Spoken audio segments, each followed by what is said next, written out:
Your lust is not a sin issue, it's a wound issue.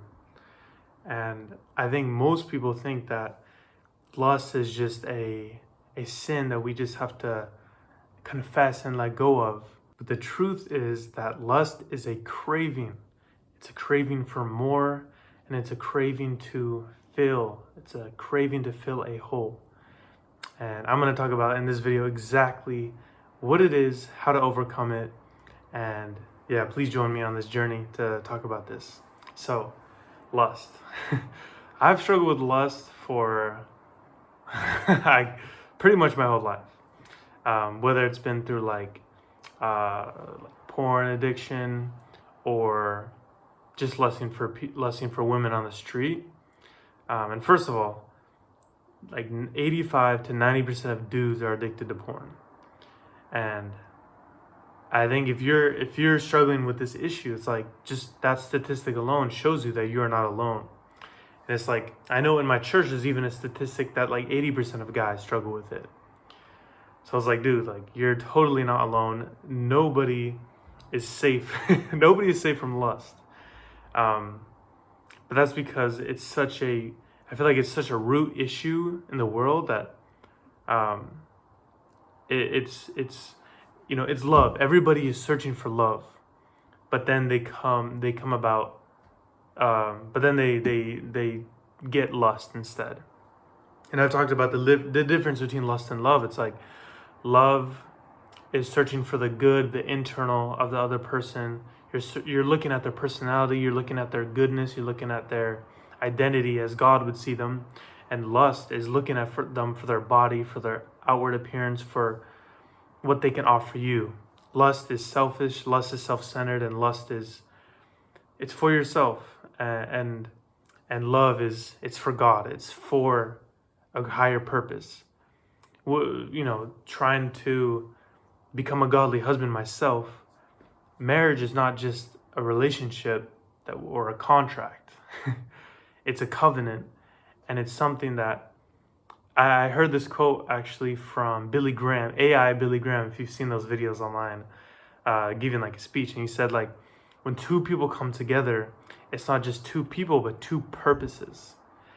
So this covenant with your spouse, with your wife, will not just be another relationship. It's a covenant. It's a combined divine purpose to share love in the world, or to share what you're good at to the world with your spouse. So when people search for love, they try to find it in every way possible. But the thing is, everybody has trauma, everybody has wounds, and we try to find it in any way we can. And that can lead to finding it in the wrong places, where so many people find it like in drugs and alcohol and just like substance abuse. But also people can find it in like unholy relationships, free sex culture, one night stands. It's like the purpose of, or the reason why people are going towards that is because people want to feel loved. People want to feel like of being loved for who they are. People want to be comforted. People want to be embraced. And it just makes sense, as God, the creator, is somebody who wants to do this. God wants to embrace everybody. God wants to, come down and just hug every single person, every single one of his children. That's what he wants to do to you. He wants to hug you. He wants to embrace you, and he wants to love you. And I think everybody, especially when you have these deep wounds, these deep traumas, is you're searching for that. You desperately want that. And I think that's why people just, want to get into a relationship, is because they're searching for love. They're searching for comfort. They're searching for that embrace. But people don't get it, because they find it in these cheap forms. Free sex, one night stands. But that completely contradicts God's will and God's love for the world, God's love for you. So I feel like the opposite of searching for this love in the cheap ways, searching for it in relationships where you're trying to be fully dependent on another person because you're just trying to receive their love. Maybe it's not even your fault, right? It's because of these wounds, these traumas. But what you can do to actually prevent that and to fill this gaping hole of love that you're seeking for is you go to God, simply. In the beginning of Genesis in the Bible, when God made the world, he gave 3 commandments or 3 blessings to Adam and Eve.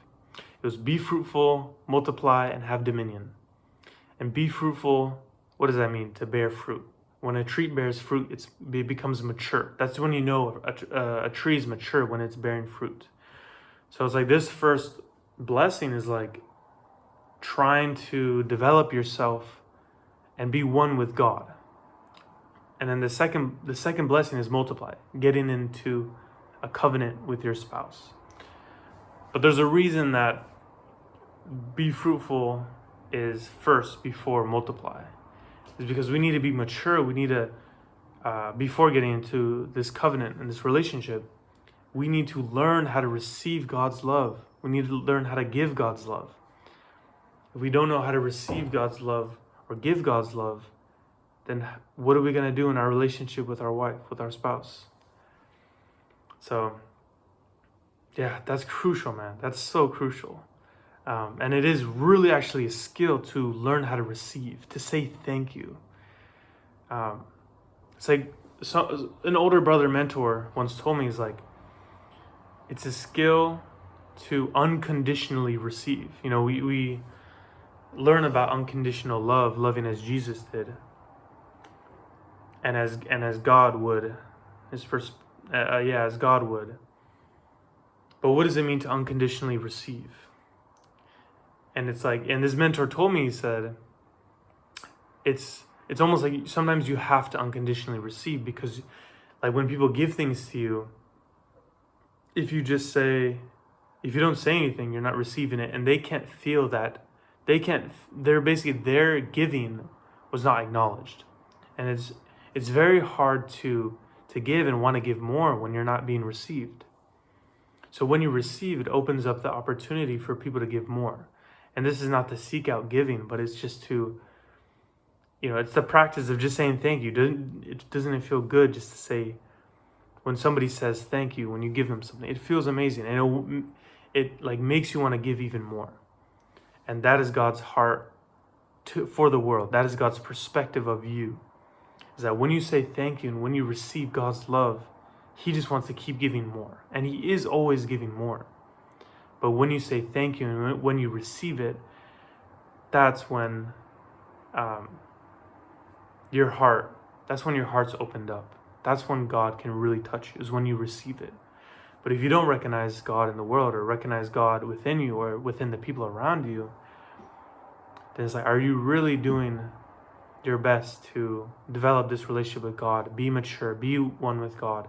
And those are essential before getting to this covenant of marriage. This beautiful, blessed covenant with your spouse. Blessed by God. That's the ideal, and it is really a beautiful thing, man. It is such a beautiful thing, and it is a huge blessing to have that opportunity. So, yeah, hope you learned something from this video. I'm very grateful to share all of this. If you want to join the brotherhood, hit subscribe, and let me know what you thought. And what do you think about lust versus love? What do you think about, the lust not being a sin issue, but a wound issue? Tell me what you think. So thank you for watching. Have a good day. Bye.